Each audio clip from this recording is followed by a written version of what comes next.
নবম শ্রেণীর প্রিয় শিক্ষার্থীবৃন্দ, আজ তোমাদের আমি বিজ্ঞান বইয়ের প্রথম ও দ্বিতীয় অধ্যায়ের উপর কিছু আলোচনা করব। তোমরা ইতিমধ্যেই জেনেছ তোমাদের দ্বিতীয় সপ্তাহের জন্য কি নির্ধারিত কাজ আছে। আমি তোমাদের সেই নির্ধারিত কাজের উপর কিছুটা আলোচনা করার চেষ্টা করব। আজ তোমরা যে যেখানে বসে আজকের এই অনলাইন ক্লাসে যুক্ত হয়েছ, সকলকে আমার শুভেচ্ছা রইল।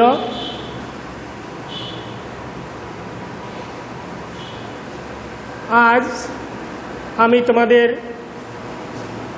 প্রথম ও দ্বিতীয় অধ্যায়ের উপর অল্প কিছু বিষয়ের উপর আলোচনা করব।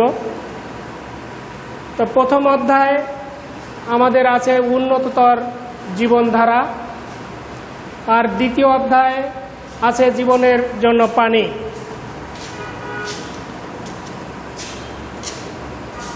তা প্রথমে আসি আমরা সুষম খাদ্য কি বা সুষম খাদ্য কাকে বলে। দেখো, সুষম খাদ্য বলতে কোনো নির্দিষ্ট খাদ্যবস্তুকে বোঝায় না।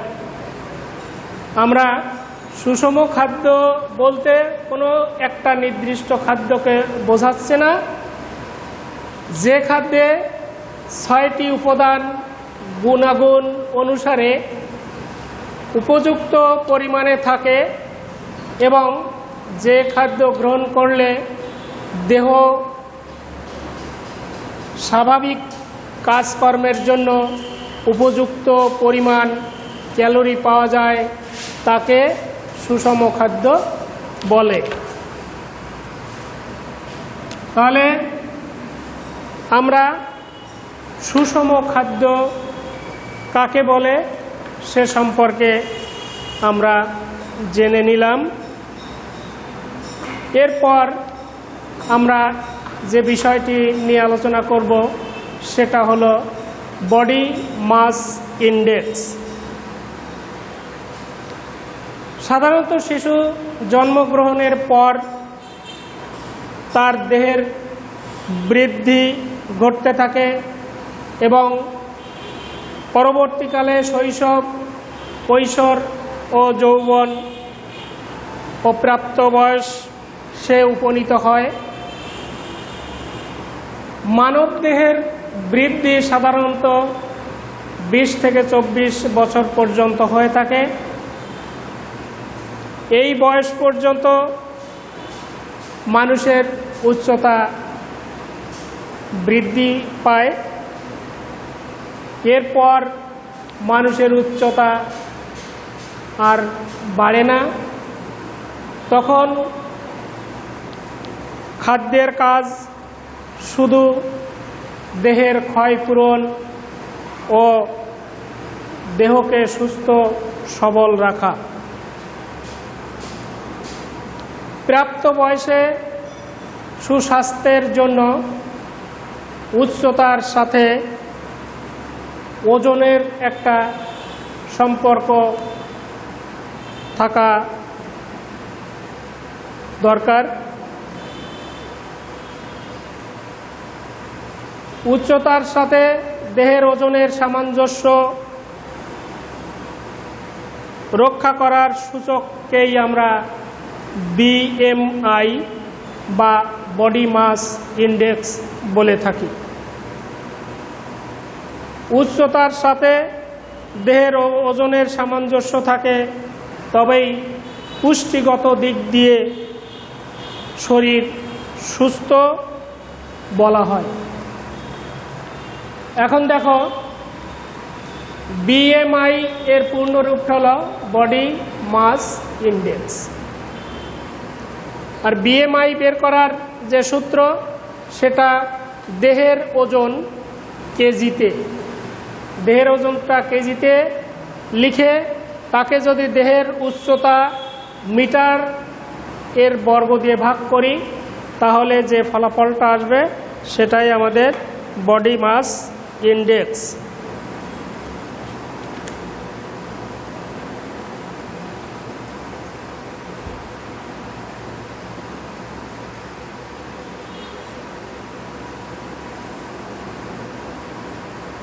এখন আমরা যদি একটা গাণিতিক সমস্যা দেখি, একজন লোকের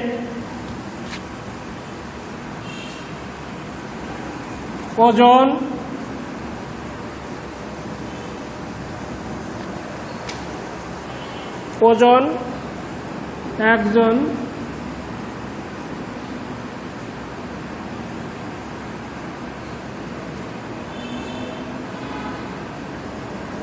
একজন লোকের ওজন 80 কেজি,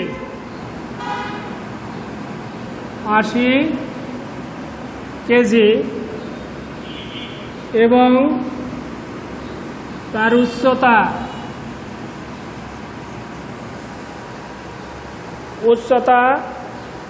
180 সেন্টিমিটার বা 1.8 মিটার। তাহলে এই লোকটার বিএমআই কত হবে? আমরা কি জানি? বিএমআই সমান ওজন কেজিতে বাই দেহের উচ্চতা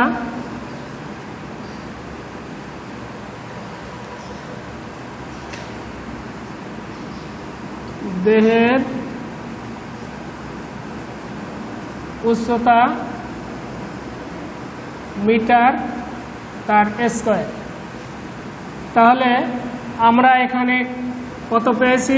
80 কেজি আর উচ্চতা 1.8 মিটার তার স্কয়ার। তাহলে 80 ভাগ 1.8 গুণ 1.8, এটা করলে কত আসে দেখি আমরা।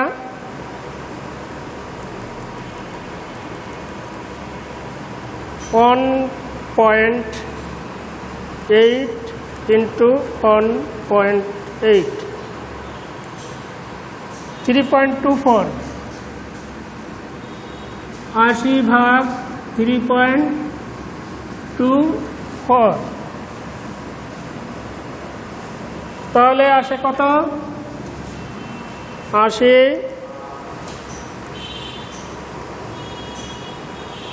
ভাগ 3.24,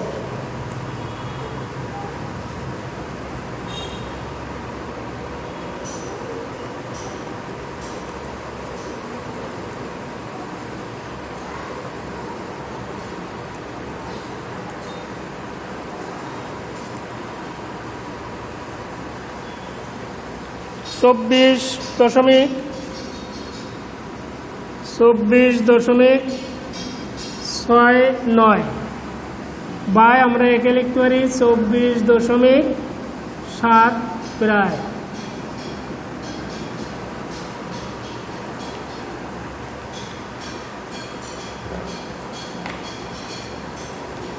তাহলে আমরা তোমাদের প্রথম অধ্যায় আলোচনা এ পর্যন্ত আমরা শেষ করি। পরের অধ্যায় আছে জীবনের জন্য পানি। পানি পৃথিবীতে যত ধরনের তরল পদার্থ পাওয়া যায় সবগুলোর ভিতর তরলই হচ্ছে সহজলভ্য একটা বস্তু। মানুষের শরীরে শতকরা 60 থেকে 75 ভাগই পানি। অন্যদিকে মাছ, মাংস, তরিতরকারি, শাকসবজি ইত্যাদিতে শতকরা 60 থেকে 90% পানি থাকে।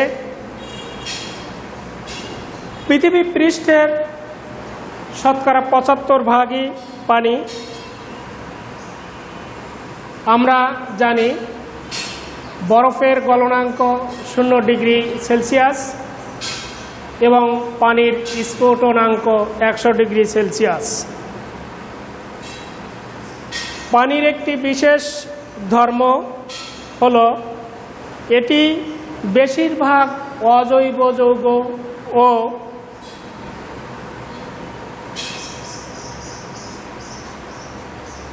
যৌগ আর অনেক জৈব যৌগকে দ্রবীভূত করতে পারে।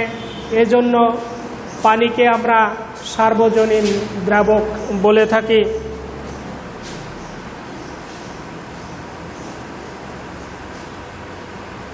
একটি পানির অণুতে 2টি হাইড্রোজেন ও 1টি অক্সিজেন দিয়ে গঠিত। পানির সংকেত আমরা H2O, এটা হলো পানি। এই পানিতে 2টো হাইড্রোজেন পরমাণু আর 1টি অক্সিজেন পরমাণু আছে। এই 2টো আর একটা 2 হাইড্রোজেন ও 1 অক্সিজেন পরমাণু মিলে এক অণু পানির সৃষ্টি করে। পানির প্রধান উৎস সমুদ্র। পৃথিবীতে যত পানি আছে তার প্রায় শতকরা 90 ভাগেরই উৎস হচ্ছে সমুদ্র। পৃথিবীতে ব্যবহার উপযোগী পানি আছে মাত্র শতকরা 1 ভাগ। বাংলাদেশের মিঠা পানির উৎস নদী, নালা, খাল, বিল, পুকুর, হ্রদ ও ভূগর্ভস্থ পানি। আমরা যেমন নিঃশ্বাসে সঙ্গে অক্সিজেন গ্রহণ করি তেমনিভাবে জলজ প্রাণী অর্থাৎ জলে যে সকল প্রাণী বাস করে তারা অক্সিজেন পায়। জলে দ্রবীভূত অবস্থায় যে অক্সিজেন থাকে সেই দ্রবীভূত অক্সিজেন দিয়েই তারা তাদের শ্বাসকার্য চালায়। পানিতে কোনো কারণে যদি এই অক্সিজেন ঘাটতি ঘটে তাহলে জলজ প্রাণী সবই হুমকির সম্মুখীন হয়ে যায়। আমাদের এই পৃথিবীতে বৈশ্বিক উষ্ণতার কারণে বায়ুমণ্ডলের তাপমাত্রা ধীরে ধীরে বৃদ্ধি পাচ্ছে। এই তাপমাত্রা বৃদ্ধির ফলে যেমন পানিতে দ্রবীভূত অক্সিজেনের পরিমাণ কমে যাচ্ছে, এই পানিতে দ্রবীভূত অক্সিজেন কমে যাওয়ায় সেখানে জলজ সকল প্রাণী হুমকির সম্মুখীন হচ্ছে।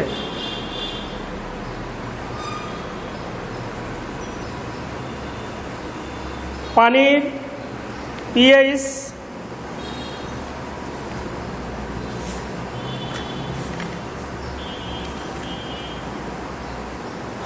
পানিতে দ্রবীভূত হয়ে থাকা অক্সিজেন থেকে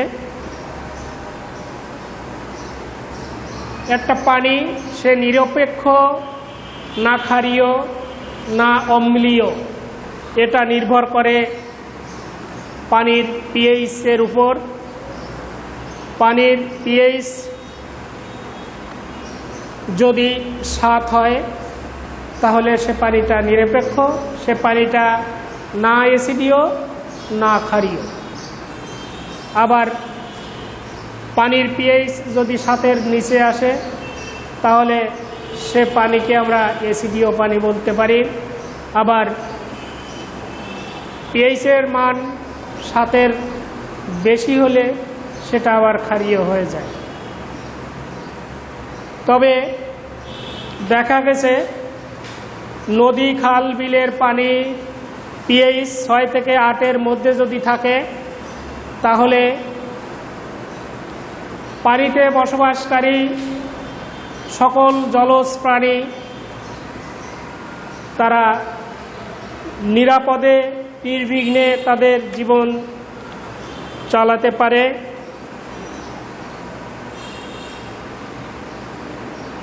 আমরা জানি ইলিশ মাছ সমুদ্রের পানিতে বাস করে। ইলিশ সাধারণত লবণাক্ত পানির মাছ, কিন্তু তারা যখন প্রজনন সময় উপস্থিত হয় তাদের, তখন তারা মিঠা পানির নদীতে চলে আসে।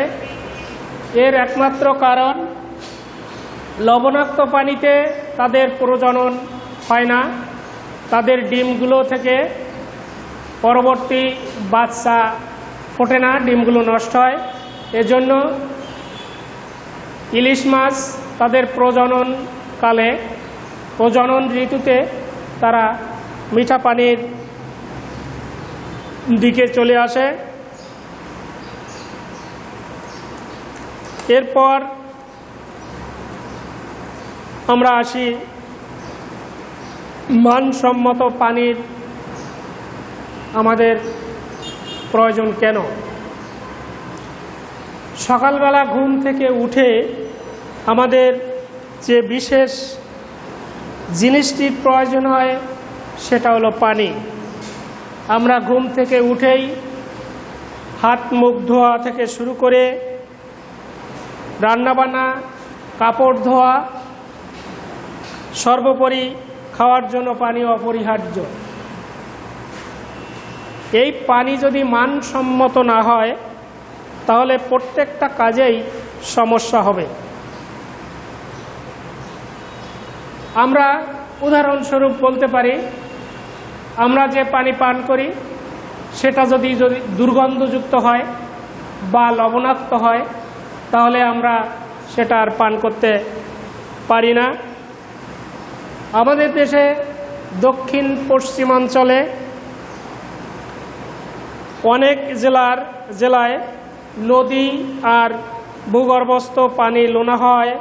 তারা ওই পানি তো খেতে পারছে না, এমনকি দৈনন্দিন জীবনে বেশিরভাগ কাজে ব্যবহার করতে পারছে না।